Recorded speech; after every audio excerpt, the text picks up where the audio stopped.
তো আমাদের আজকে প্রথম আলোচনার যে বিষয় সেটা হচ্ছে irrigation system in India and it's types and uses, অর্থাৎ সামগ্রিক যে জলসেচ ব্যবস্থা ভারতবর্ষের, সেই জলসেচ ব্যবস্থার বিষয়গুলো আমরা আলোচনা করব। জলসেচ ব্যবস্থার বিভিন্ন টাইপ প্রকার নিয়ে আলোচনা করব। তো যাই হোক, আমাদের যে ভারতবর্ষের যে জলসেচ ব্যবস্থা, জলসেচ বলতে অ্যাকচুয়ালি কি বোঝায় সেটা আমাদের জানতে হবে।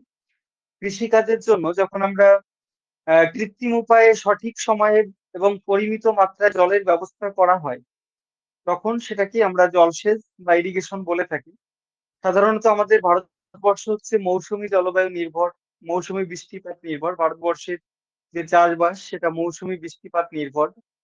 তো যাই হোক, মৌসুমী বৃষ্টিপাত নির্ভর হলেও ভারতের ক্ষেত্রে মৌসুমী বায়ু প্রবাহের যে খামখেয়ালিপনা, কখনো খরা কখনো বন্যা, বিভিন্ন সমস্যাগুলো দেখা দেয়। মৌসুমী বায়ু যখন ভারতবর্ষে লেট করে আসে তখন খরাজনিত পরিস্থিতি সৃষ্টি হয়। তো যাই হোক, আমাদের জলসেচের কিন্তু অবশ্যই দরকার হয় কৃষিকাজের জন্য। কৃত্রিম উপায়ে সঠিক সময় এবং পরিমিত মাত্রায় যে জলের ব্যবস্থা করা, সেটাকে আমরা জলসেচ বলে থাকি। ইউনাইটেড স্টেটস জিওলজিক্যাল সার্ভে তারা একটা তথ্য পেশ করেছে, সেখানে তারা বলছেন যে পৃথিবীর যে স্বাদু জল, সেই স্বাদু জলের 69% কিন্তু জলসেচের জন্য ব্যবহার করা হয়। আর ভারতবর্ষের ক্ষেত্রে জলসেচের যে বিভিন্ন পদ্ধতিগুলো রয়েছে, সেই জলসেচের বিভিন্ন পদ্ধতিগুলোর মধ্যে 63% কূপ এবং নলকূপের মাধ্যমে জলসেচ করা হয়। তো যাই হোক, এই তথ্যগুলো দিয়ে রাখলাম। এবারে আমরা কনসেপ্ট অফ ইরিগেশন যে ব্যাপারটা আমরা দেখতে পাচ্ছি, যে the artificial application of water to plant for its proper growth and development is called irrigation. অর্থাৎ আমরা কৃত্রিম ভাবে জলের ব্যবহার করছি কিসের জন্য? না, ফর প্লান্টের জন্য। প্লান্ট গ্রোথ এবং ডেভেলপমেন্টের জন্য সেটাকে আমরা কিন্তু ইরিগেশন বলি। সাধারণত কোনো এগ্রিকালচারাল ল্যান্ডে প্লান্টের গ্রোথ ডেভেলপমেন্টের জন্য আমরা কৃত্রিম ভাবে যে জলের ব্যবস্থা করে থাকি, সেটাকে আমরা জলসেচ বলে থাকি। তো যাই হোক, ভারতের ক্ষেত্রে আমরা বলতে পারি কূপ এবং নলকূপের মাধ্যমে কিন্তু সর্বাধিক জলসেচ করা হয়। তো ভারতের ক্ষেত্রে যে ইরিগেশন সিস্টেম, ইরিগেশনের বিভিন্ন প্রয়োজনীয়তা রয়েছে ভারতবর্ষের ক্ষেত্রে। আমরা যদি দেখি তাহলে আমরা দেখব সেক্ষেত্রে কিছু উদ্দেশ্য রয়েছে ভারতের ক্ষেত্রে। জলসেচের কিছু উদ্দেশ্য রয়েছে, উদ্দেশ্যগুলো আমরা একটু দেখে নেওয়ার চেষ্টা করব। দেখো, প্রথমত বলা হচ্ছে যে কোনো একটা প্ল্যান্টে প্রপার গ্রোথ এবং ডেভেলপমেন্টের জন্য অবশ্যই কিন্তু ইরিগেশনটা must. The control soil temperature, অর্থাৎ মৃত্তিকার যে তাপমাত্রা সেটা সঠিকভাবে নিয়ন্ত্রণ করার জন্য কিন্তু আমাদের অবশ্যই ইরিগেশন করতে হবে। The decomposition of organic matter, জৈব পদার্থের যে বিয়োজন, সেটার জন্য কিন্তু আমাদের ইরিগেশন করতে হবে। The soften টিলেস pans and floor, অর্থাৎ মাটির মধ্যে যে জমি আর কি, জমির মধ্যে যে ঢেলাগুলো থাকে বা মাটির যে খণ্ডগুলো থাকে, সেগুলোকে সঠিকভাবে কর্ষণ করার পরে সেটাকে নরম করার কাজেও কিন্তু আমাদের এই জলসেচ করতে হয়। অর্থাৎ যেমন ধান চাষের ক্ষেত্রে জমি চাষ করার পরে পরবর্তী ক্ষেত্রে জমিটাকে কাদা করতে হয়, তা না হলে হ্যাঁ, জমির যে মাটিগুলো সঠিকভাবে কিন্তু মানে একটা প্লেনটা হয় না আর কি। তো যাই হোক, তারপরে যেটা রয়েছে যে control some destructive pest and disease, অর্থাৎ বিভিন্ন রোগ পোকা এবং যে সমস্ত পেস্ট বা পেস্টিসাইড গুলো ইউজ করা হয়, কীটনাশক গুলো ইউজ করা হয়, সেগুলোর যে একটা ধ্বংসাত্মক প্রভাব সেটাকে নিয়ন্ত্রণ করার জন্য কিন্তু মূলত এটা ব্যবহার করা হয়। বিভিন্ন যে পোকামাকড় গুলো থাকে, রোগ পোকা গুলো থাকে, সেগুলো নিয়ন্ত্রণ করার কাজেও কিন্তু মূলত জলসেচের একটা প্রয়োজনীয়তা রয়েছে। তো যাই হোক, ইরিগেশন ব্যাপারটা আমরা দেখলাম। Irrigation is feeding the world, food grows where water flows. Irrigation is used to grow 40% of world's food, 120% of world agricultural land. আমরা দেখি, যদি ডেটাগুলো দেখি তাহলে দেখবো পৃথিবীর যে এগ্রিকালচারাল ল্যান্ড রয়েছে, 20% এগ্রিকালচারাল ল্যান্ডের ক্ষেত্রে 40%, 40% খাদ্য উৎপাদনের ক্ষেত্রে ভারতের সামগ্রিক যে টোটাল ওয়ার্ল্ড বেসিসে যে খাদ্য উৎপাদন, তার 40% উৎপাদনের ক্ষেত্রে কিন্তু ইরিগেশনটা ইউজ করা হচ্ছে। এখানে যেটা বলা হচ্ছে দেখো, 275 million hectares of land is irrigated world wide. অর্থাৎ সারা বিশ্বব্যাপী যদি আমরা দেখি 275 মিলিয়ন হেক্টর জমি কিন্তু এই সেচ সেবিত জমি বলা যেতে পারে।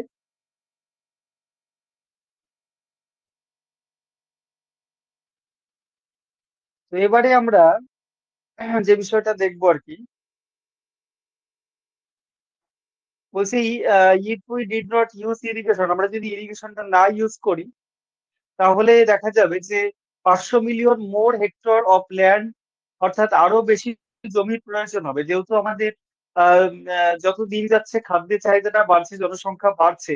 তো আমরা যদি এই জলসেচ আওতায় জমিগুলোকে নিয়ে না আসি, তাহলে কিন্তু আমাদের যে এগ্রিকালচারাল ল্যান্ড, সেই এগ্রিকালচারাল ল্যান্ডের পরিমাণ কিন্তু আমাদের আরো বাড়াতে হবে। প্রায় 500 মিলিয়ন জমি, 500 মিলিয়ন এর বেশি হেক্টর জমি কিন্তু আমাদের তখন বাড়াতে হবে। তো এবারে আমরা ট্র্যাডিশনাল বিভিন্ন মেথড গুলো দেখার চেষ্টা করবো অফ ইরিগেশন।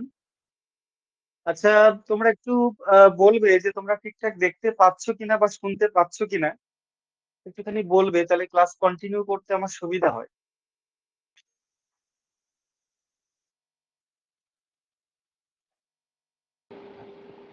একটুখানি বলো, তোমরা আনমিউট করে একটুখানি রিপ্লাই দেবে, তাহলে আমার ক্লাস কন্টিনিউ করতে সুবিধা হয়। শুনতে পাচ্ছি স্যার। শোনা আচ্ছা যাচ্ছে। আচ্ছা, ঠিক আছে, ঠিক আছে, থ্যাংক ইউ। তো এবারে আমরা কিছু ট্র্যাডিশনাল পদ্ধতি নিয়ে আমরা এখন আলোচনা করব। এখানে এই পদ্ধতিটা তোমরা দেখতে পাচ্ছ, এটা হচ্ছে মোট পুলে সিস্টেম পদ্ধতি। এখানে কি করা হয়, চাকার মাধ্যমে বড় কুয়ো থেকে এরকম দড়ি এবং এরকম কলসির মাধ্যমে বা বালতির মাধ্যমে এইভাবে কুয়ো থেকে জলটা তোলা হয়, তারপরে চাষের কাজে এটা ব্যবহার করা হয়। আশেপাশে কোনো জলের উৎস থাকতে হবে, তবেই কিন্তু এটা সম্ভব। বা এটা কুয়োর থেকে মোটামুটি কুয়োর জলটা যাতে থাকে সেই ব্যবস্থাটা করতে হবে অবশ্যই। তারপরে যেটা রয়েছে দেখো, চেন পাম্প। চেন পাম্প যে সিস্টেমটা রয়েছে, আশেপাশে একটা বৃহৎ জলাশয় রয়েছে এবং সেই জলাশয়ের জলটা এইভাবে আমরা চাকার মাধ্যমে কিন্তু শিকলের মাধ্যমে এইভাবে চাকার ঘুরিয়ে এইভাবে কিন্তু জলটা আমরা করতে পারি। এটাকে আমরা চেন পাম্প, মূলত এটা এক্ষেত্রে আমরা দেখি যেটা, যে চেন ইউজ করা হয়, চেন বা শিকলটা ইউজ করা হয়। তারপরে আরেকটা ট্র্যাডিশনাল মেথড আমরা দেখতে পাচ্ছি ইরিগেশনের, যেটাকে বলা বলা হচ্ছে ঢেকলি। ঢেকলি সিস্টেমের ক্ষেত্রে এইভাবে তোমার বড় কাঠের মাধ্যমে হোক বা লোহার মাধ্যমে হোক, এইভাবে কোনো কুয়ো থেকে এইভাবে জল তোলা, এখানে একটা ভারী কোনো বস্তু সেটাকে ঝুলিয়ে দেওয়া হয়, তারপরে মূলত এইভাবে কিন্তু জলটা তোলা হয়। তো তারপরে যেটা রয়েছে দেখো, এক্ষেত্রে এই যে যে চাকাটা, এই চাকাটা ঘোরানোর জন্য কিন্তু কোনো পশু শক্তি ইউজ করা হয়, যেটাকে আমরা রাহাত সিস্টেম বলে থাকি। রাহাত সিস্টেম, তো এই সিস্টেমে দেখা যায় কোনো পশু শক্তি ব্যবহার করে পশু শক্তি এটাকে ঘুরিয়ে, পশু শক্তির মাধ্যমে এটাকে ঘুরিয়ে মূলত এই চাকাটাকে ঘোরানো হয়। এবং চাকাটাকে ঘোরানো হলে চাকার মাধ্যমে এখানে বালতির মতো ছোট ছোট এরকম পাত্রগুলো রাখা থাকে। চাকা যতই ঘুরে ততই কিন্তু দেখা যাচ্ছে যে নিচে যে জলের উৎসটা থাকে, সেই জলের উৎসের জলটা আস্তে আস্তে পার্শ্ববর্তী কোনো ড্রেনে বা জলাশয়ে গিয়ে পড়ে, এবং সেটা তারপরে বিভিন্ন এগ্রিকালচারাল ল্যান্ডে কিন্তু পতিত হয়ে যায় তারপর। তো এটাও একটা পদ্ধতি, এটা মানে এরকম একটা ডোঙা সিস্টেম রয়েছে। এক্ষেত্রে জলটা মূলত এইভাবে এই যে যে দড়িটা দেখতে পাচ্ছ, বাঁশ লাগানো রয়েছে, এই দড়িটাকে টেনে ধরে এই জলটাকে উঠিয়ে পার্শ্ববর্তী কৃষি জমিতে দেওয়ার একটা ব্যবস্থা করা হয়। এবার জলসেচের বিভিন্ন পদ্ধতিগুলো রয়েছে। জলসেচের বিভিন্ন পদ্ধতি, মূলত জলসেচকে আমরা প্রধানত দুটো ভাগে ভাগ করতে পারি। একটা হচ্ছে মুক্ত বা নালা পদ্ধতি বা বৃহৎ মাত্রায় জলসেচ পদ্ধতি, এবং আরেকটা যেটা রয়েছে বদ্ধ বা নল পদ্ধতি বা ক্ষুদ্র মাত্রায় জলসেচ পদ্ধতি। তো এই দুটো হচ্ছে মেইন পদ্ধতি রয়েছে, আরো বিভিন্ন পদ্ধতিগুলো রয়েছে। বৃহৎ মাত্রার পদ্ধতি কখন বলে, যখন কোনো আহ বৃহৎ এলাকার যখন জলসেচ পদ্ধতি ইউজ করা হয়, যখন এক ধরনের ফসল উৎপাদনের জন্য মূলত কোনো বিশাল আয়তনের জমিতে আল বা নালার মাধ্যমে কোনো জলাশয় বা কোনো নদীর জল সরবরাহ করা হয়, তখন সেটাকে আমরা মুক্ত বা নালা পদ্ধতি বা বৃহৎ মাত্রার জলসেচ পদ্ধতি হিসেবে আমরা বলে থাকি। ঠিক আছে।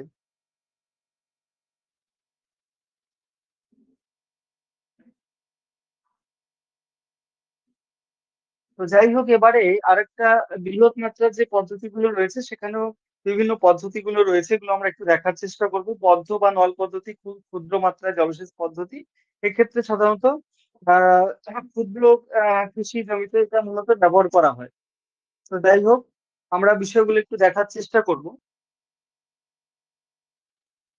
প্রথমে আমরা টাইপ অফ ক্যানেল, ক্যানেল বা খালের মাধ্যমে যে জলসেচ পদ্ধতি রয়েছে, খালের মাধ্যমে যে জলসেচ পদ্ধতি রয়েছে সেটা একটু দেখার চেষ্টা করব। দেখো, খালের মাধ্যমে জলসেচ পদ্ধতি কাকে বলে? যেখানে ভূমির ঢালটা খুব কম থাকে এবং কৃষি জমির কাছাকাছি বিভিন্ন জলাশয়গুলো থাকে, সেখানকার জল যদি খালের মাধ্যমে, খাল তৈরি করে যদি কৃষি জমিতে সরবরাহ করা হয়, সেই জলসেচ পদ্ধতিটাকে আমরা বলতে পারি খালের মাধ্যমে জলসেচ পদ্ধতি।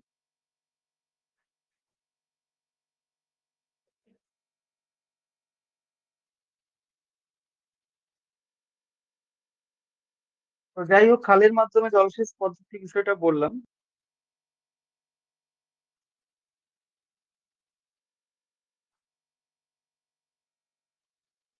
আচ্ছা, অনেকে এখন জয়েন হতে চাইছে, ঠিক আছে। দেখো, তো খাল তো দুই প্রকার তোমরা জানো, পার্মানেন্ট ক্যানেল এবং ইনান্ডেশন ক্যানেল। অর্থাৎ পার্মানেন্ট বা স্থায়ী খাল, যেটাকে আমরা নিত্যবহ খাল বলে থাকি। নিত্যবহ খালটা হচ্ছে নিত্যবহ নদী বা পার্বত্য অঞ্চলে নদীর উপরে আড়াআড়ি ভাবে বাঁধ নির্মাণ করে এই খালটা খনন করা হয়। আর হ্যাঁ, যেটা তোমার ইনান্ডেশন খাল, ইনান্ডেশন খাল যেটা, এটা হচ্ছে তোমার প্লাবন খাল বলা যেতে পারে এটাকে। নদী থেকে একটা সুনির্দিষ্ট উচ্চতায় খাল খনন করে বর্ষার অতিরিক্ত অতিরিক্ত জলটাকে যখন খালের মাধ্যমে নিয়ে আসা হয়, তখন সেটাকে আমরা প্লাবন খাল আমরা বলতে পারি। সুতরাং খাল হচ্ছে দুই প্রকার, এই খালের মাধ্যমে জলসেচ করা হয়। তারপরে যেটা রয়েছে ফিউরো ইরিগেশন, অর্থাৎ খাত পদ্ধতি। খাত পদ্ধতিতে কি করা হয়? খাত পদ্ধতিতে মূলত প্রধান নালা খনন করা হয় এবং ওই খালের দুই পাশে বা এক পাশে সমান ঢালযুক্ত যে চাষের জমিটা রয়েছে, সেখানে প্রধান নালা থেকে অসংখ্য ছোট ছোট নালার দ্বারা কিন্তু মূলত জলের যোগান দেয়া হয়। এরবারে আরো কিছু পদ্ধতি রয়েছে এখানে।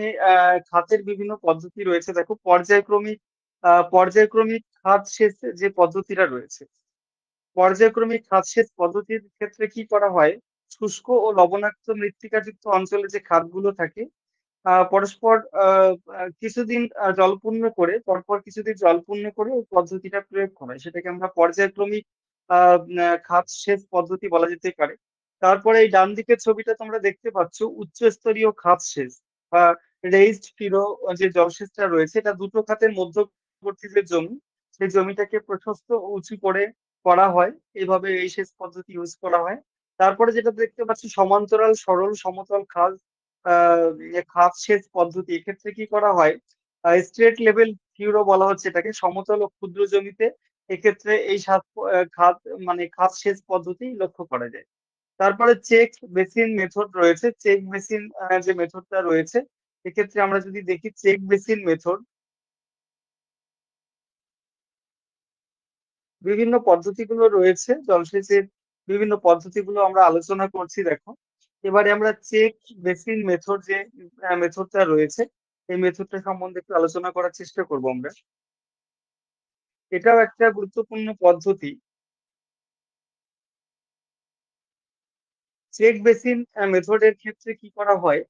মানে ক্ষুদ্রায়তন জমিতে জলসেচ করা হয় এবং চারিদিকে উঁচু বাঁধ দিয়ে ঘিরে ফেলা হয় এবং তার মাঝখানে যে জমিটা থাকে, সেই জমিটা জলসেচ সেচ সেবিত করা হয় এবং মৃত্তিকার ভিতরে জলের অনুপ্রবেশ যতক্ষণ না পর্যন্ত না ঘটছে, ততক্ষণ পর্যন্ত ওই অববাহিকার ভিতরে জলটাকে আবদ্ধ করে রাখার চেষ্টা করা হয়। অর্থাৎ ইনফিল্ট্রেশন যতক্ষণ না হচ্ছে, ততক্ষণ আবদ্ধ করে রাখার চেষ্টা করা হয়।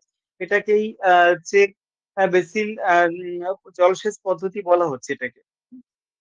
টেক ইরিগেশন পদ্ধতি বলা হচ্ছে, এটা আমরা ছবিতে দেখলাম।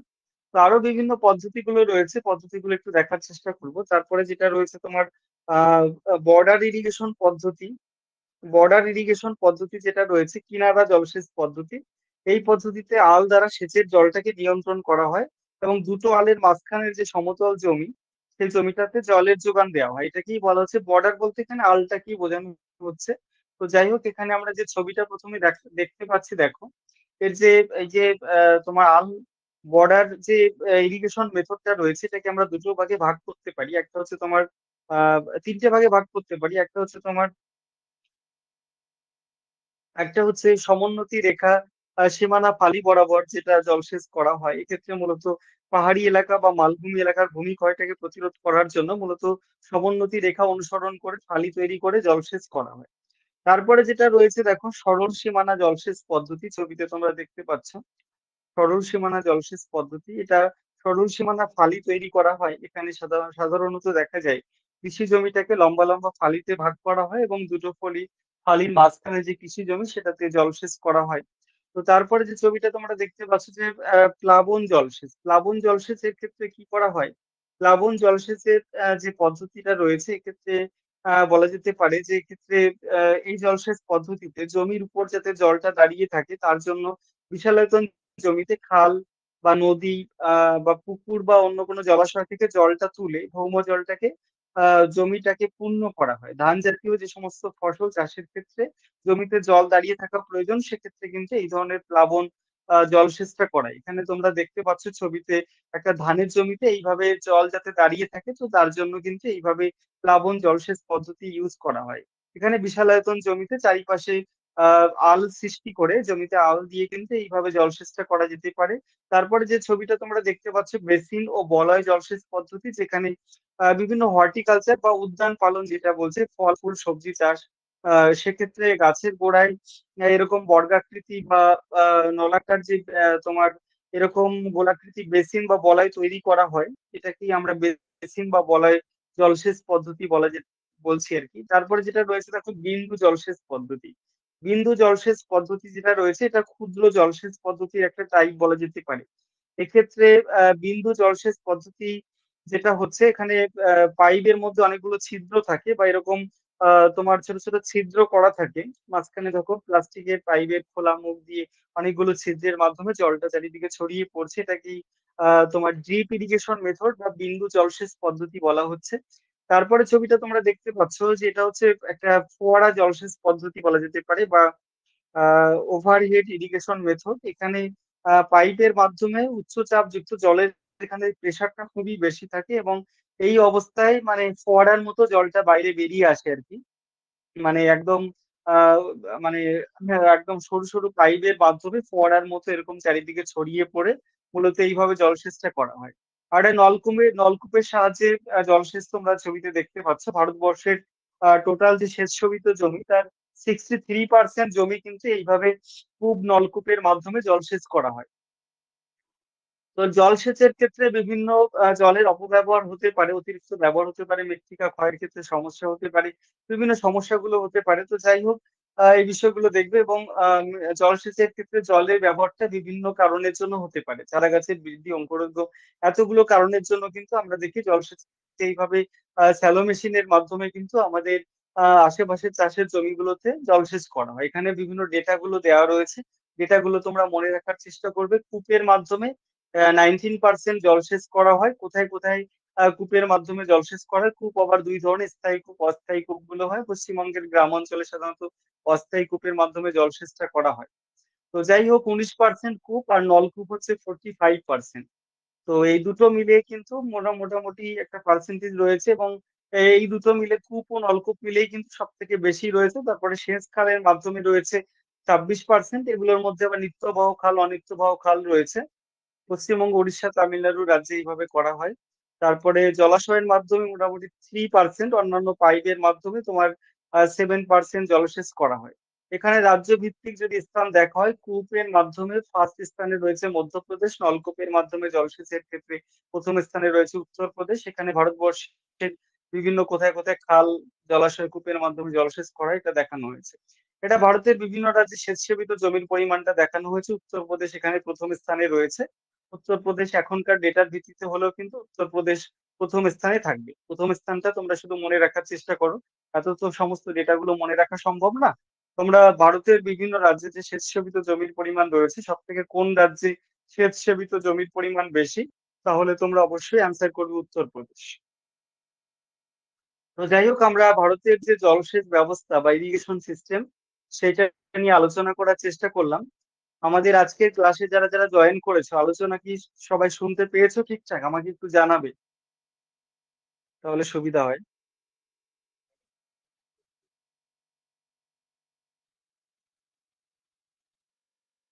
ক্লাসে যারা রয়েছে একটুখানি জানাবে তাহলে সুবিধা হয়।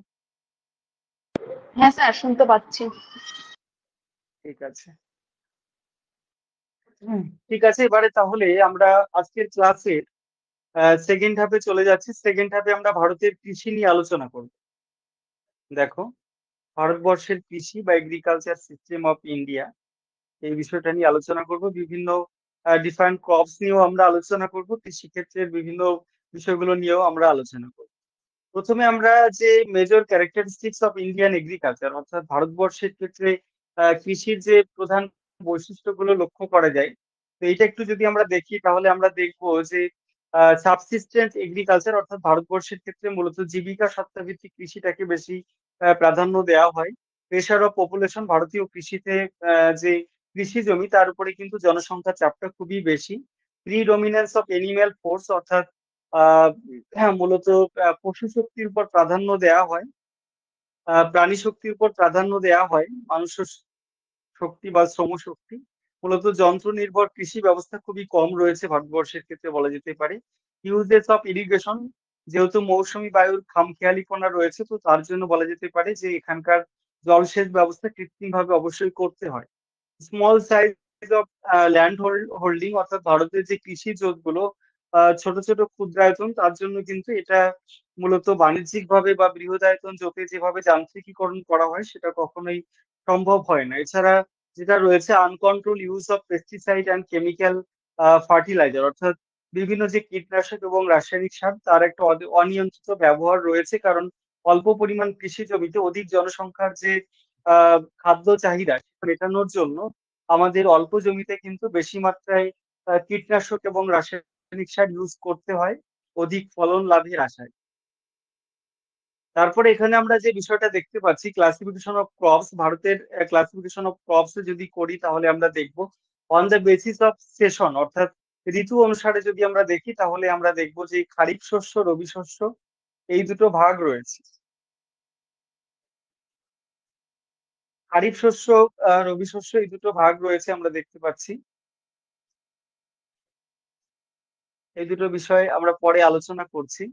খারিফ শস্য, রবি শস্য এগুলো রয়েছে। খারিফ শস্যের মধ্যে বিভিন্ন যে ফুড ক্রপস গুলো রয়েছে, খাদ্য শস্যগুলো রয়েছে, সেগুলোর মধ্যে রয়েছে রাইস, মিলেট, জোয়ার বাজরা, রাগি, এর মধ্যে রয়েছে ভুট্টা, রয়েছে সোয়াবিন, গ্রাউন্ড নাট, এগুলো রয়েছে। বিভিন্ন ক্রাশ ক্রপস, অর্থাৎ অর্থকারী ফসল যেগুলো রয়েছে, জুট, কটন, সুগার কেন, অর্থাৎ আখ, এগুলো রয়েছে। এবং রবি শস্যের মধ্যে ফুড ক্রপস এর মধ্যে রয়েছে হোয়াইট বার্লি, অর্থাৎ গম, বার্লি, তারপরে সর্ষে, এগুলো রয়েছে। তারপরে যেটা রয়েছে জাইড ক্রপস গুলোর মধ্যে রয়েছে ওয়াটারমেলন, কিউকাম্বার, এগুলো রয়েছে, সুগার কেন, এগুলো রয়েছে। তো যাই হোক, এই বিষয়গুলো তোমরা দেখে নেবে। আমরা হ্যাঁ, এবারে on the basis of main utility of crops যদি আমরা দেখি তাহলে ফুড ক্রপস আর হচ্ছে কমার্শিয়াল ক্রপস। ফুড ক্রপস এর মধ্যে সেরেল বা দানাশস্য জাতীয় কিছু রয়েছে, রাইস, হোয়েট, মেইজ, জোয়ার, বাজরা, রাগি রয়েছে। তারপরে কিছু পানীয় ফসল রয়েছে, যেমন টি, কফি, টোবাকো, নেশা জাতীয় ফসল, পানীয় ফসল। আদার্স ক্রপের মধ্যে রয়েছে পালস, স্পাইসেস, অর্থাৎ মশলা, ডাল জাতীয় বিভিন্ন ফসল। কমার্শিয়াল ক্রপ গুলোর মধ্যে ফাইবার ক্রপস বা তন্তু জাতীয় ফসলের মধ্যে রয়েছে vegetable, cotton, jute. Oil seeds এর মধ্যে বিভিন্ন গ্রাউন্ড নাট, তারপরে তিসি, সর্ষে, এগুলো রয়েছে। বিভিন্ন গ্রাস, অর্থাৎ ঘাসের মধ্যে বাম্বু, সাবাই, আলফা, এই সমস্ত রয়েছে। এগ্রিকালচারাল রিজন নিয়ে এখন একটু আলোচনা করি তোমাদের। দেখো, এগ্রিকালচারাল রিজন ব্যাপারটা হচ্ছে কৃষি অঞ্চল। An agricultural region is defined as an area having homogeneity and relief, soil type, climate condition, farming practice, crop produced and crop association, অর্থাৎ এমন একটা এরিয়া যেটাকে আমরা এগ্রিকালচারাল রিজিয়ন বলবো, যেখানে রিলিফের একটা হোমোজেনিটি রয়েছে, সয়েল টাইপের একটা হোমোজেনিটি রয়েছে, ক্লাইমেট কন্ডিশনের একটা হোমোজেনিটি রয়েছে, ফার্মিং প্র্যাকটিস অর্থাৎ কৃষি পদ্ধতির একটা সমজাতীয়তা রয়েছে, ক্রপ প্রডিউসড অর্থাৎ কি শস্য উৎপাদন হচ্ছে, কি শস্যের সমন্বয় ঘটেছে সেখানে, সেই বিষয়গুলোর মধ্যে কিন্তু একটা সিমিলারিটি রয়েছে বলা যেতে পারে। কিছু বৈশিষ্ট্য রয়েছে, এর নির্দিষ্ট লোকেশন থাকবে, নির্দিষ্ট বাউন্ডারি থাকবে। হ্যাঁ, তোমার এগ্রিকালচারাল রিজনের যে বন্টন সেটা ধীরে ধীরে চেঞ্জ হবে, ক্রপ কম্বিনেশন, শস্য সমন্বয় থাকবে, অ্যাগ্রো ক্লাইমেটিক প্রয়োজন, এই বিষয়গুলো রয়েছে। এবারে agricultural region of India by M S. Randhawa. M S. রণধাওয়ার যে এগ্রিকালচারাল রিজন যদি আমরা দেখি, তিনি 1958-এ, এম.এস. রণধাওয়া ভারতবর্ষের কৃষি অঞ্চলটাকে 5 ভাগে ভাগ করেছেন টোটাল। একটা হচ্ছে দ্য টেম্পারেট হিমালয়ান রিজন, অর্থাৎ নাতিশীতোষ্ণ হিমালয় অঞ্চল। একটা হচ্ছে 2 নম্বর হচ্ছে the Northern dry region or white region, অর্থাৎ উত্তরের শুষ্ক অঞ্চল বা গম অঞ্চল। তারপরে যেটা রয়েছে the eastern wet region or rice region, অর্থাৎ পূর্বের আর্দ্র অঞ্চল বা তোমার হ্যাঁ রাইস রিজিয়ন, ধান অঞ্চল। তারপরে যেটা রয়েছে the western wet or Malabar region, western wet বলতে পশ্চিমের আর্দ্র অঞ্চল। তারপরে southern region or millet region, মানে এই সমস্ত অঞ্চলে এটা মিলেট, এটা রাইস, এটা হোয়েট, এগুলোর কেন্দ্রীভবন থাকার জন্য এক একটা অঞ্চলকে এক একটা ফসলের নাম অনুযায়ী করা হচ্ছে। এটা যদি আমরা মানচিত্রের মাধ্যমে আমরা যদি দেখি, MS রণধা অনুযায়ী যদি আমরা 1958 যে ভাগগুলো করেছেন সেই ভাগগুলো অনুযায়ী যদি আমরা দেখি, তাহলে আমরা দেখব একদম উপরের দিকে যেটা রয়েছে, যেটা একদম ভায়োলেট কালারে দেখানো হয়েছে, temperate Himalayan region. Temperate Himalayan রিজিয়নটা আমরা এখানে দেখতে পাচ্ছি। এটা মূলত অরুণাচল প্রদেশ, তারপরে সিকিম, অসম, নাগাল্যান্ড, ত্রিপুরা। আবার আহ এদিকে হ্যাঁ ওয়েস্টার্ন কিছু রাজ্যগুলোতে রয়েছে, যেমন জম্মু কাশ্মীর, হিমাচল প্রদেশ, লাদাখ কেন্দ্রশাসিত অঞ্চল, তারপরে উত্তরাখণ্ড। এই সমস্ত যে রাজ্যগুলো বা কেন্দ্রশাসিত অঞ্চলগুলো রয়েছে, এখানে মূলত ফল, ভুট্টা, আলু এগুলোর প্রাধান্য লক্ষ্য করা যায়। এছাড়া চা ও ধান এই দুটোর প্রাধান্য বেশি লক্ষ্য করা যায়। তারপরে যেটা আমরা দেখতে পাচ্ছি দেখো, তারপরে আমরা নর্দার্ন ড্রাই রিজিয়ন, যেটা সবুজ কালারে দেখানো হয়েছে দেখো, নর্দার্ন ড্রাই রিজিয়ন। এটা আমরা দেখতে পাচ্ছি, আমরা মানচিত্রে দেখতে পাচ্ছি পাঞ্জাব, হরিয়ানা, উত্তরপ্রদেশ, দিল্লি, মধ্যপ্রদেশ, রাজস্থানের কিছু অংশ, মানে এই সমস্ত রাজস্থান, মধ্যপ্রদেশের কিছু অংশ এই জায়গাগুলোতে রয়েছে। এবং এক্ষেত্রে বৃষ্টিপাতের বার্ষিক যে বৃষ্টিপাত 75 সেন্টিমিটারের কম হয়ে থাকে এখানে। মূলত গম, ভুট্টা, কার্পাস এই জাতীয় খাদ্যশস্য, এই জাতীয় ফসলগুলো বেশি উৎপাদন হয়ে থাকে। এবারে আমরা ইস্টার্ন যে রাইস রিজিয়নটা রয়েছে সেটা আমরা একটু দেখার চেষ্টা করব। এটা লাল কালারের যে অঞ্চলটা রয়েছে, ইস্টার্ন ওয়েট রিজিয়ন বা রাইস রিজিয়ন, এটা মূলত ধানের প্রাধান্য রয়েছে। ধান ছাড়াও পাট, ইক্ষু, চা রয়েছে। এই রাজ্যগুলোর মধ্যে যদি আমরা দেখি, উত্তর পূর্ব পাহাড়ি কিছু রাজ্য রয়েছে, অসম, মেঘালয়, মণিপুর, এগুলো রয়েছে কিছু, ত্রিপুরা, ওয়েস্ট বেঙ্গল, তারপরে এগুলোই আমরা দেখতে পাচ্ছি, বিহার, উড়িষ্যা, ছত্তিশগড়, অন্ধ্রপ্রদেশের কিছুটা অঞ্চল, উত্তরপ্রদেশের কিছুটা অঞ্চল, এই সমস্ত রাজ্যগুলোতে দেখা যাচ্ছে কিন্তু যে রাইস রিজিয়ন বলা হচ্ছে, এবং ইস্টার্ন ওয়েট এটা রণধাওয়ার অনুযায়ী রাইস রিজিয়ন বলা হচ্ছে। তারপরে আমরা পরের যেটা রয়েছে দেখো, তারপরে আমরা যেটা দেখবো ওয়েস্টার্ন ওয়েট রিজিয়ন, যেটাকে বলা হচ্ছে তোমার মালাবার রিজিয়ন, যেখানে ওয়েস্টার্ন ওয়েট রিজিয়ন যেটা, এটা মূলত মালাবার রিজিয়ন, যেটাকে আমরা বলতে পারি কোস্টাল রিজিয়ন, যেটা সেটাকে আমরা বলতে পারি। এখানে গুজরাটের কিছু অংশ, আহ অন্ধ্রপ্রদেশ, কর্ণাটক, তামিলনাড়ু এই সমস্ত কিছু অংশগুলো রয়েছে। ক্ষেত্রে বলা যেতে পারে বৃষ্টিপাত 100 সেন্টিমিটারের কম হয়ে থাকে এখানে। মূলত জোয়ার, বাজরা, এরকম মিলেট জাতীয় কিছু দানাশস্য কিন্তু এখানে হচ্ছে। তারপরে যাই হোক, তারপরে যেটা রয়েছে তোমার আরো যে সমস্ত জায়গাগুলো রয়েছে দেখো,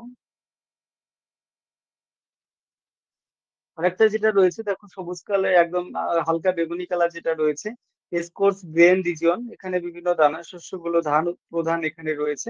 এখানে মূলত হ্যাঁ এইগুলো থেকে হচ্ছে আর কি। আর বিভিন্ন রাজ্যগুলো তোমরা দেখতে পাচ্ছ, এই রাজ্যগুলোতে এগুলো রয়েছে।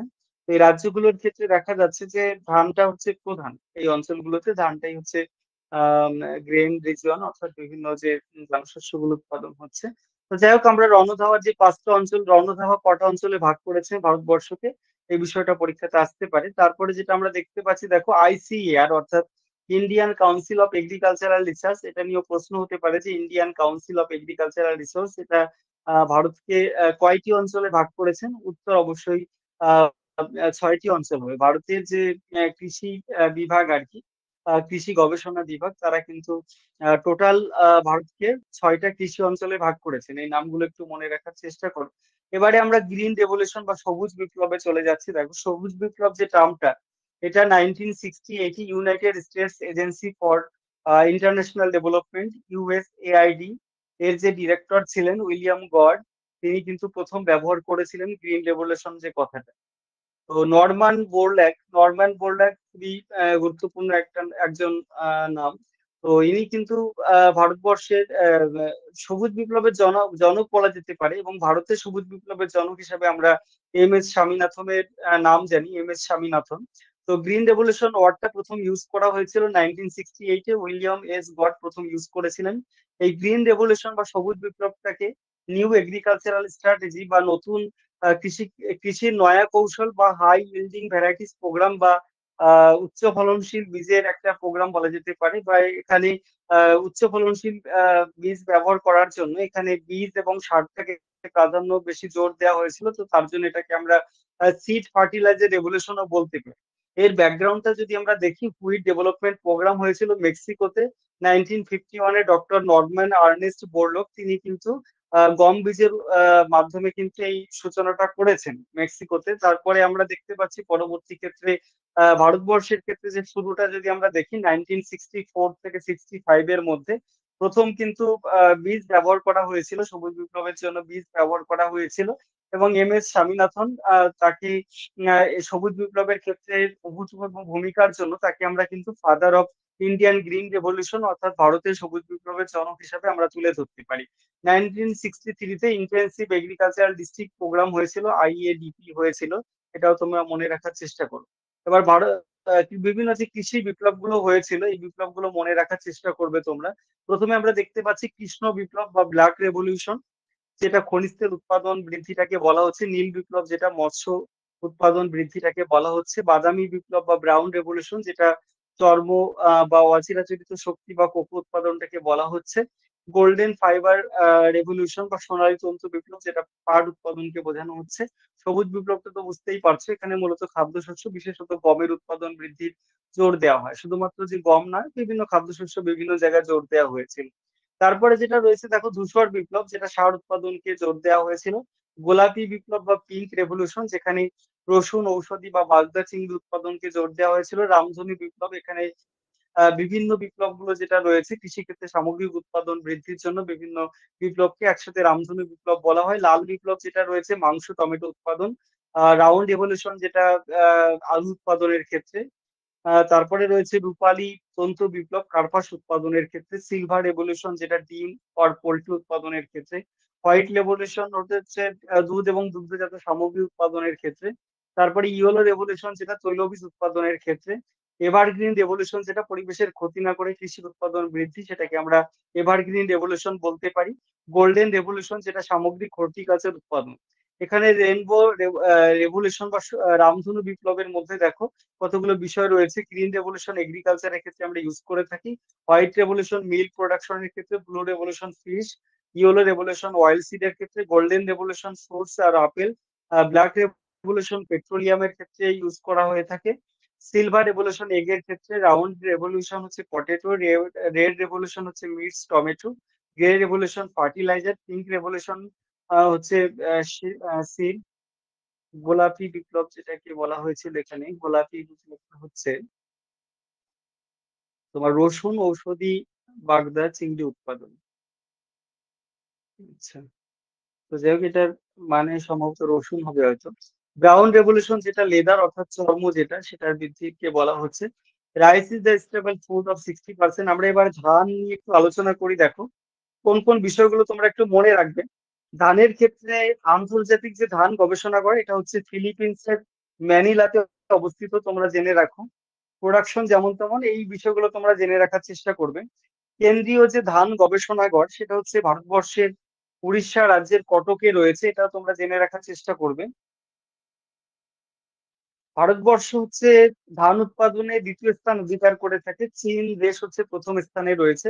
ভারতবর্ষের ক্ষেত্রে বিভিন্ন রাজ্যগুলো যদি আমরা দেখি, এটা পুরনো ডেটা, আমি নতুন ডেটা অনুসারে আমি বলছি। মোটামুটি 21-22 সালের ডেটা অনুযায়ী যদি আমরা দেখি, পশ্চিমবঙ্গ প্রথম স্থানে রয়েছে। এটা 18-19-এর ডেটা, সেখানেও পশ্চিমবঙ্গ প্রথম স্থানে ছিল। 21-22-এর যে ডেটা সেই অনুযায়ীও কিন্তু পশ্চিমবঙ্গ প্রথম স্থানে রয়েছে এবং উত্তরপ্রদেশ দ্বিতীয় স্থানে রয়েছে, পাঞ্জাব তৃতীয় স্থানে রয়েছে। তো ধানগুলোর ক্ষেত্রে যদি আমি ভাগ করি তাহলে 3 প্রকার ধান রয়েছে। তারপরে ইরি ধানটাও একটা নতুন ধান রয়েছে, অগ্রহায়ণ পৌষ মাসে যেটা রোপণ করা হয়, কাটার সময় ফাল্গুন চৈত্র মাস। বোরো ধানটা শীতের শুরুতে হয়, গ্রীষ্মের শুরুতে কাটা হয়। আমন ধানটা বর্ষাকালে রোপণ করা হয়, শীতের শুরুতে কাটা হয়। আউশ ধানটা গ্রীষ্মকালের শুরুতে রোপণ করা হয়, ভাদ্র আশ্বিনে কাটা হয়। তো ধানের ক্ষেত্রে বিষয়গুলো আমি বললাম। এবার হচ্ছে হোয়েট বা গমটায় চলে আসো। দেখো গমের ক্ষেত্রে যদি আমরা দেখি তাহলে গম হচ্ছে বিশ্বের দ্বিতীয় প্রধান খাদ্য ফসল বলা যেতে পারে। বিশ্বের প্রধান খাদ্য ফসল হচ্ছে ধান, আর দ্বিতীয় প্রধান খাদ্য ফসলের যেটা হচ্ছে সেটা হচ্ছে গম। তো গমের ক্ষেত্রে কতগুলো জিনিস তোমরা মনে রাখার চেষ্টা করো। আন্তর্জাতিক যে গম গবেষণা কেন্দ্র সেটা হচ্ছে মেক্সিকোতে রয়েছে। আন্তর্জাতিক গম গবেষণা কেন্দ্র মেক্সিকোতে রয়েছে। এবং ভারতের ক্ষেত্রে যে গম গবেষণাগার সেটা হচ্ছে দিল্লির পুসাতে রয়েছে।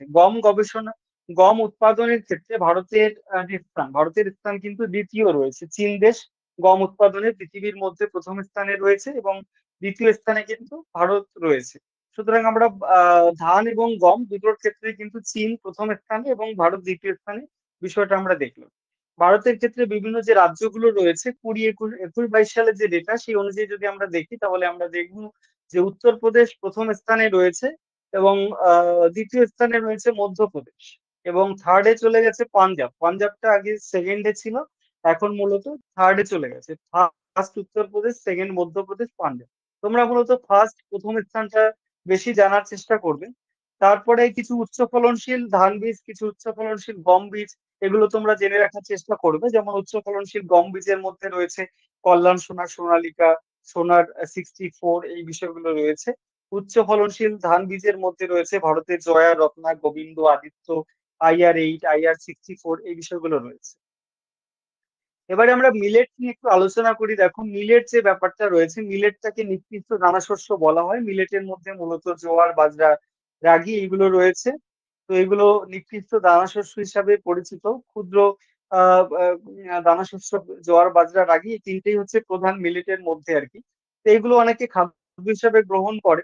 তো এইগুলো আহ খুব গরিব অধিবাসীরা এইগুলো মূলত ব্যবহার করে থাকে, এই ধরনের নিকৃষ্ট দানাশস্যগুলো। তো তার জন্য এই ফসলগুলোকে মূলত কষ্ট সহিষ্ণু ফসলও বলা যেতে পারে। তো যাই হোক, ভারতের যে মিলেট গবেষণাগার বা মিলেট জাতীয় ফসলের যে গবেষণাগার সেটা রয়েছে তেলেঙ্গানার হায়দ্রাবাদে অবস্থিত। তো আমরা এই মিলেট যে তিনটে ফসল উল্লেখ করলাম, জোয়ার, বাজরা এবং রাগি, এই তিনটে উৎপাদনে ভারতের ক্ষেত্রে কোন রাজ্য ফার্স্ট, সেকেন্ড এবং থার্ড পজিশনে রয়েছে, বিষয়টা আমরা একটু জানার চেষ্টা করব। আমরা 2021, 22 সালের যে ডেটা সেই অনুযায়ী যদি আমরা দেখি তাহলে জোয়ার উৎপাদনে ভারতের ক্ষেত্রে মহারাষ্ট্র প্রথম স্থানে রয়েছে এবং দ্বিতীয় স্থানে কর্ণাটক রয়েছে। যদি আমরা বাজরার ক্ষেত্রে দেখি, বাজরার ক্ষেত্রে যদি আমরা দেখি তাহলে 2021, 22 সালের ডেটার ভিত্তিতে ভারতবর্ষের ক্ষেত্রে রাজস্থান প্রথম স্থানে রয়েছে এবং সেকেন্ড পজিশনে রয়েছে উত্তরপ্রদেশ। যদি আমরা রাগির ক্ষেত্রে দেখি তাহলে আমরা দেখব ভারতের ক্ষেত্রে কর্ণাটক প্রথম স্থানে রয়েছে। অর্থাৎ জোয়ার, বাজরা, রাগি এই তিনটের ক্ষেত্রে মূলত যথাক্রমে মহারাষ্ট্র, রাজস্থান আর হচ্ছে কর্ণাটক ভারতবর্ষে প্রথম স্থান অধিকার করে রয়েছে। এবারে আমরা তারপরে যেটা আমরা দেখব, বিভিন্ন যে ডাল, ডাল বলতে বিভিন্ন ধরনের ডাল রয়েছে। যেমন ছোলার ডাল, মটরের ডাল, কলাই, মুগ, খেসারি, বিভিন্ন ধরনের ডাল রয়েছে। এগুলো মূলত রবি শস্য হিসেবে ব্যবহার করা হয়। একমাত্র অড়হরের ডাল যেটা, সেটা মূলত খারিফ শস্য হিসেবে ব্যবহার করা হয়। মানে বর্ষাকালে চাষ করা হয় মূলত অড়হরের ডালটা, আর বাকিগুলো মূলত শীতকালের দিকে রবি শস্য হিসেবে চাষ করা হয়। তো এই যে বিভিন্ন ডালগুলো রয়েছে, ডালের ভারতের ক্ষেত্রে যে ডাল গবেষণাগার, এটা তোমরা জানার চেষ্টা করো। এটা হচ্ছে উত্তরপ্রদেশের কানপুরে রয়েছে। ডাল উৎপাদনের ক্ষেত্রে যদি আমরা দেখি তাহলে আমরা দেখব ডাল উৎপাদনের ক্ষেত্রে প্রথম স্থানে রয়েছে মধ্যপ্রদেশ এবং দ্বিতীয় স্থানে রয়েছে মহারাষ্ট্র, তৃতীয় স্থানে ছিল, এটা সেকেন্ড পজিশনে রয়েছে। যাই হোক, তোমরা শুধুমাত্র প্রথমটা জানার চেষ্টা করবে। এবারে আমরা টাইপস অফ টি, চায়ের ক্ষেত্রে যদি আমরা দেখি, চা একটা উত্তেজক পানীয়, সস্তা পানীয় এবং এটা মাদক বর্জিত পানীয় বলা যেতে পারে। চায়ের ক্ষেত্রে যদি আমরা দেখি, চায়ের ক্ষেত্রে চীন দেশ কিন্তু প্রথম স্থানে রয়েছে বিশ্বে এবং ভারতবর্ষ দ্বিতীয় স্থানে রয়েছে। অর্থাৎ চা, ধান এবং গম তিনটের ক্ষেত্রে কিন্তু আমরা ভারতের স্থান দ্বিতীয় দেখলাম এবং চীনের স্থান প্রথম দেখলাম। তো যাই হোক, চায়ের যে ক্লাসিফিকেশন রয়েছে আমরা যদি দেখি, প্রথমত ব্ল্যাক টি, ব্ল্যাক টি যেটা রয়েছে, ব্ল্যাক টি এর ক্ষেত্রে কি করা হয়, ব্ল্যাক টির ছবিটা কি আছে, এই তো।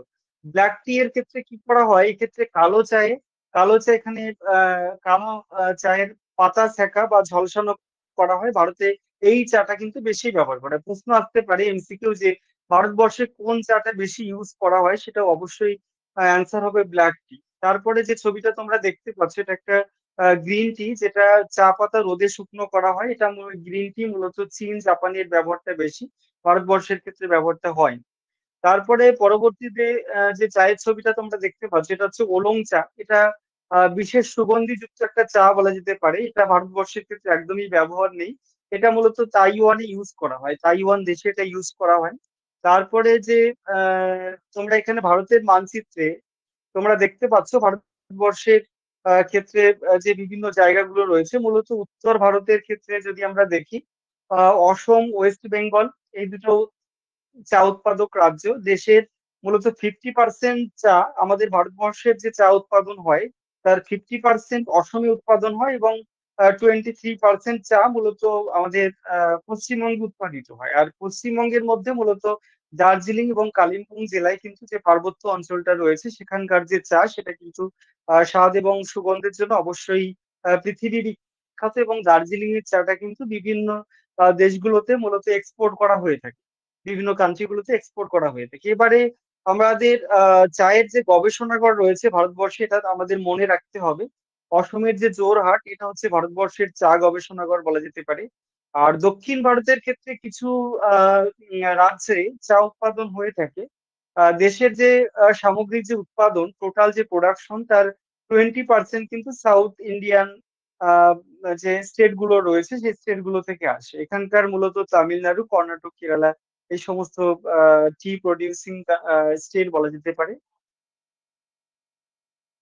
তো যাই হোক, আমরা চায়ের ক্ষেত্রে বিভিন্ন বিষয়গুলো আমরা একটু জানার চেষ্টা করলাম। এবারে এই চা উৎপাদনের ক্ষেত্রে ভারতের কোন রাজ্য প্রথম, কোন রাজ্য দ্বিতীয়, একটু জানার চেষ্টা করবে। ভারতের ক্ষেত্রে যদি আমরা দেখি, অসম 2021-22 সালের যে ডেটা, সেই তথ্য অনুসারে যদি আমি বলি, তাহলে ভারতের ক্ষেত্রে অবশ্যই অসম প্রথম স্থানে থাকবে। এটা সবসময়ের জন্যই বলা যেতে পারে, এটা কোনো সাল ওয়াইজ না, সবসময়ের জন্যই কিন্তু অসমটা প্রথম স্থানে থাকবে। এবং ওয়েস্ট বেঙ্গলটা তৃতীয় স্থানে অবশ্যই থাকবে অসমের পরে। এবং থার্ড পজিশনে যদি দেখি, তাহলে তোমার ওই দক্ষিণ ভারতের তামিলনাড়ু, এই স্টেটটা থাকতে পারে। আচ্ছা, এবারে আমরা কফি যে ব্যাপারটা দেখবো, তারপরে আমরা কফির আলোচনা করবো। এটাও একটা মৃদু উত্তেজক পানীয় হিসাবে বলা যেতে পারে কফিটা। ভারতের ক্ষেত্রে যে কফি গবেষণাগার, সেটা হচ্ছে কর্ণাটকের চিকমাগালুরে রয়েছে। কফির আবার বিভিন্ন টাইপ গুলো রয়েছে। আরবিও কফি, যেটা স্বাদে গন্ধে অতুলনীয়, পোকায় আক্রান্ত বেশি হয়। তারপরে রোবাস্টা কফি যেটা রয়েছে, আরবিও কফির মতো অতটা উৎকৃষ্ট নয়, এটায় পোকা আক্রান্ত এটাও কম হয়। তারপরে যেটা রয়েছে লাইবেরীয় কফি, যেটা পশ্চিম আফ্রিকার লাইবেরীয় দেশে সেটা চাষ হয়। জামাইকা কফি, যেটা পশ্চিম ভারতীয় দ্বীপপুঞ্জের জামাইকা দ্বীপে ব্লু মাউন্টেনে এই কফিটার জন্ম হয়। তো যাই হোক, আমরা ভারতের ক্ষেত্রে কফি গবেষণাগার, এটা মনে রাখার চেষ্টা করব। কর্ণাটকের চিকমাগালুরে রয়েছে। ভারতের ক্ষেত্রে কফি চাষের ক্ষেত্রে বিভিন্ন যে সমস্যা, তার সমাধান, আন্তর্জাতিক বাজারের বৃদ্ধি কিভাবে করা যেতে পারে, ইন্টারন্যাশনাল ট্রেডের বৃদ্ধি কিভাবে করা যেতে পারে, কফি এক্সপোর্টিং কিভাবে করা যেতে পারে, এইগুলোর জন্য 1957-এ একটা কফি বোর্ড গঠন করা হয়েছিল, যার সদর দপ্তর রয়েছে কর্ণাটকের বেঙ্গালুরুতে। তো যাই হোক, ভারতবর্ষের ক্ষেত্রে কফি উৎপাদন যদি আমরা দেখি, কর্ণাটকে সব থেকে বেশি কফি উৎপাদন হয়ে থাকে। এবারে আমরা তুলো বা কার্পাস চাষের ক্ষেত্রে যদি দেখি, তুলো হচ্ছে আহ হ্যাঁ, একটা তন্তু জাতীয় ফসল। পৃথিবীর প্রধান তন্তু জাতীয় ফসল যদি আমরা দেখি, অবশ্যই সেটা কার্পাস তুলো। তো কার্পাস তুলোর ব্যবহার, বাণিজ্যিক গুরুত্ব ভারতবর্ষের ক্ষেত্রে অনেকটা বেশি। তো অনেক সময় তুলো গাছে আহ বল উইল বিল নামে এক ধরনের পোকা আক্রমণ হয়ে থাকে, এবং এটাকে কীটনাশক দিতে হয় অনেক সময় এটা হওয়ার জন্য। তো তুলোর বিভিন্ন টাইপস গুলো রয়েছে। এই টাইপস গুলোর মধ্যে আমরা দেখতে পাচ্ছি ক্ষুদ্র আযুক্ত তুলো, মাঝারি আযুক্ত তুলো, দীর্ঘ আযুক্ত তুলো। ভারতের ক্ষেত্রে যে কার্পাস গবেষণা কেন্দ্র, এটা মনে রাখার চেষ্টা করো, মহারাষ্ট্রের নাগপুর এবং তামিলনাড়ুর কোয়েম্বাটুর, এই দুই জায়গাতেই আমাদের কটন রিসার্চ সেন্টারটা রয়েছে, অর্থাৎ কার্পাস গবেষণা কেন্দ্রটা রয়েছে। ভারতবর্ষের ক্ষেত্রে যদি আমরা দেখি, তুলো উৎপাদনের ক্ষেত্রে ফার্স্ট পজিশন যদি আমরা দেখি, তাহলে আমরা দেখবো ভারতবর্ষের ক্ষেত্রে গুজরাট রাজ্য প্রথম স্থানে রয়েছে। আর কার্পাস উৎপাদনের ক্ষেত্রে ভারতের শতকরা 70% তুলো কিন্তু মূলত বস্ত্র উৎপাদনের জন্যই কিন্তু ব্যবহার করা হয়। তারপরে আমরা পরবর্তী যে ফসলে চলে যাব, সেটা হচ্ছে তোমার সুগার কেন, অর্থাৎ আখ। আখ বা ইক্ষু এটা একটা অর্থকরী ফসল বলা যেতে পারে। আখের রস থেকে পরবর্তী ক্ষেত্রে চিনি, গুড়, সুরা ইত্যাদি তৈরি করা হতে পারে। আখের ছিবড়া এটা জৈব জ্বালানি হিসাবেও ব্যবহার করা যেতে পারে। আহ আখের রস থেকে অনেক সময় ইথানল, যেটা গাড়ির জ্বালানি হিসাবেও এটা ব্যবহার করা যেতে পারে। তো যাই হোক, আখ উৎপাদনে বিশ্বে ভারতের স্থান দ্বিতীয়, ব্রাজিল হচ্ছে প্রথম স্থানে রয়েছে। ভারতবর্ষের ক্ষেত্রে যে আখ গবেষণাগার সেটা উত্তরপ্রদেশের লখনউতে রয়েছে এবং তামিলনাড়ুর কোয়েম্বাটুরে রয়েছে। এই দুটো জায়গাতেই কিন্তু ভারতের সুগার কেন রিসার্চ সেন্টার রয়েছে। আখ উৎপাদনের ক্ষেত্রে ভারতবর্ষের রাজ্যগুলো যদি দেখি, রাজ্যগুলোর কি অবস্থা, তো তাহলে আমরা দেখবো যে উত্তরপ্রদেশ বা ইউপি প্রথম স্থানে রয়েছে। তো যাই হোক, এবারে আমরা পরবর্তী ফসলে আমরা চলে যাচ্ছি। পাট। পাট একটা প্রধান বাণিজ্যিক ফসল, শিল্প ফসল। তোমাদের জেনে রাখতে হবে ভারতের যে পাট গবেষণাগার ভারতবর্ষের মধ্যে পশ্চিমবঙ্গের ব্যারাকপুরে রয়েছে পাট গবেষণাগার। এবং পাট উৎপাদনে বিশ্বের মধ্যে ভারতবর্ষ কিন্তু প্রথম স্থানে রয়েছে। তো যাই হোক, বাংলাদেশেও ভালোই পাট উৎপাদন হয়। বাংলাদেশের ময়মনসিংহ জেলায় সব থেকে বেশি পাট উৎপাদন হয়ে থাকে। ভারতের ক্ষেত্রে যদি আমরা দেখি, ভারতের রাজ্যগুলোর মধ্যে বাংলা বা পশ্চিমবঙ্গ প্রথম স্থানে রয়েছে পাট উৎপাদনে। এবারে আমরা চীনা বাদাম উৎপাদনটা দেখবো। চীনা বাদাম উৎপাদনের ক্ষেত্রে আমরা যদি দেখি তাহলে ভারতবর্ষের স্থান দ্বিতীয়। চীনা বাদাম উৎপাদনে চীন প্রথম স্থানে রয়েছে। আর মূলত সোয়াবিনটা যদি আমরা দেখি, সোয়াবিনটা উৎপাদনে ইউএসএ প্রথম স্থানে রয়েছে। তো যাই হোক, এই সোয়াবিন চাষটা কিন্তু ইউএসএ প্রথম স্থানে থাকলেও এই সোয়াবিন চাষটা প্রথম শুরু হয়েছিল কিন্তু চীন দেশে। ঠিক আছে। এবারে আমরা এই সোয়াবিন উৎপাদনে ভারতের মধ্যে যদি দেখি তাহলে মধ্যপ্রদেশ প্রথম স্থানে থাকবে। আর চীনা বাদাম উৎপাদনে যদি ভারতের ক্ষেত্রে দেখি তাহলে গুজরাট প্রথম স্থানে থাকবে। এবারে আমরা লাস্ট যে ফসল, নারকেল। নারকেল উৎপাদনে আমরা দেখব বিশ্বের 80টা দেশে নারকেলের চাষ হয়। নারকেলকে আমরা জীবন বৃক্ষ বলে থাকি। নারকেলের যে আহ, জলটা হয়, ডাবের জল, সেটাকে আমরা বিভিন্ন একটা ঔষধ হিসেবে ব্যবহার করতে পারি, বা আমাদের শরীরে বিভিন্ন রোগ বা আমাদের একটু উপকারী পানীয় বলা যেতে পারে। ঠিক আছে। তো যাই হোক, নারকেল চাষের ক্ষেত্রে বলা যেতে পারে ভারতবর্ষ তৃতীয় স্থানে রয়েছে। বিশ্বে ইন্দোনেশিয়া প্রথম, ফিলিপাইন্স দ্বিতীয় স্থানে রয়েছে। তো যাই হোক, বিষয়গুলো তোমরা জেনে রাখার চেষ্টা করবে। আর ভারতবর্ষের ক্ষেত্রে যে নারকেল উৎপাদন ভারতবর্ষের ক্ষেত্রে তৃতীয় স্থানে রয়েছে। ভারতের আরব সাগর বঙ্গোপসাগর বেষ্টিত যে উপকূল অঞ্চল, তোমরা জেনে রাখো যে এটা সাধারণত লবণাক্ত মৃত্তিকায় নারকেল চাষটা বেশি ভালো হয়। সাধারণত আহ মূলত যে সুন্দরবন উপকূলীয় এলাকাগুলো রয়েছে, এছাড়া উড়িষ্যা অন্ধ্রপ্রদেশের যে উপকূল এলাকাগুলো রয়েছে, কেরালার উপকূল এলাকাগুলো রয়েছে, সেখানে নারকেলের চাষটা খুব বেশি হয়ে থাকে। আমাদের পশ্চিমবঙ্গের ক্ষেত্রে সুন্দরবন এলাকাতে নারকেলের চাষটা খুব বেশি হয়। তো যাই হোক, ভারতের বিভিন্ন নারকেল উৎপাদক রাজ্যগুলোর কথা আমরা জেনে নিলাম। তো ভারতের কৃষি এগ্রিকালচারাল যে চ্যাপ্টারটা, এটা কিন্তু অনেক বড় একটা চ্যাপ্টার। এখানে বিভিন্ন যে রিসার্চ সেন্টার গুলো একবারে এখানে আলোচনা, এখানে লেখা রয়েছে, হাইলাইট করা রয়েছে। আমরা কেন্দ্রীয় ধান গবেষণা কেন্দ্র রয়েছে উড়িষ্যার কটকে, পশ্চিমবঙ্গের ধান গবেষণা কেন্দ্র রয়েছে হুগলির চুঁচুড়াতে, চীনের ধান গবেষণা কেন্দ্র, এগুলো যা ভারতের ক্ষেত্রে বিষয়গুলো তোমরা বেশি করে পড়ার চেষ্টা করবে। তো যাই হোক, আজকের ক্লাসে আমরা এগ্রিকালচার অফ ইন্ডিয়া এবং ইরিগেশন সিস্টেম অফ ইন্ডিয়া এই দুটো টপিক নিয়ে আমরা আলোচনা করলাম। আজকের ক্লাসে যারা জয়েন করেছিল প্রত্যেকে ঠিকঠাক শুনতে পেয়েছো কিনা, বুঝতে পারলে কিনা? এগুলো তো নর্মাল কনসেপ্ট, আমরা ক্লাস 10-এ আমরা পড়ি, ক্লাস 12-এর থার্ড সেমিস্টারেও রয়েছে বিষয়গুলো। তোমরা হয়তো যারা টিউশন পড়াও তারা অবশ্যই জানো বিষয়গুলো। আচ্ছা, যাই হোক, তোমরা ঠিকঠাক শুনতে পেলে কিনা, বা আমি যেটুকু পড়ালাম বা বোঝালাম তোমরা ঠিকঠাক বুঝতে পারলে কিনা, আমাকে একটু আনমিউট করে রিপ্লাই দেবে।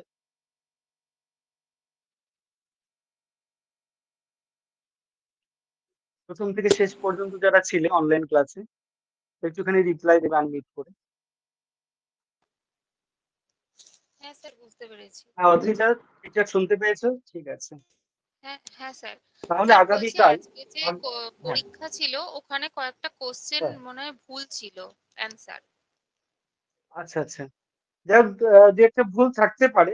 একসাথে অনেকগুলো মানে কোশ্চেন করা হয়েছে, মানে অপশন সিলেক্ট করতে যে একটা ভুল হয়েও যেতে পারে, বা আমার কিছু ভুলও থাকতে পারে।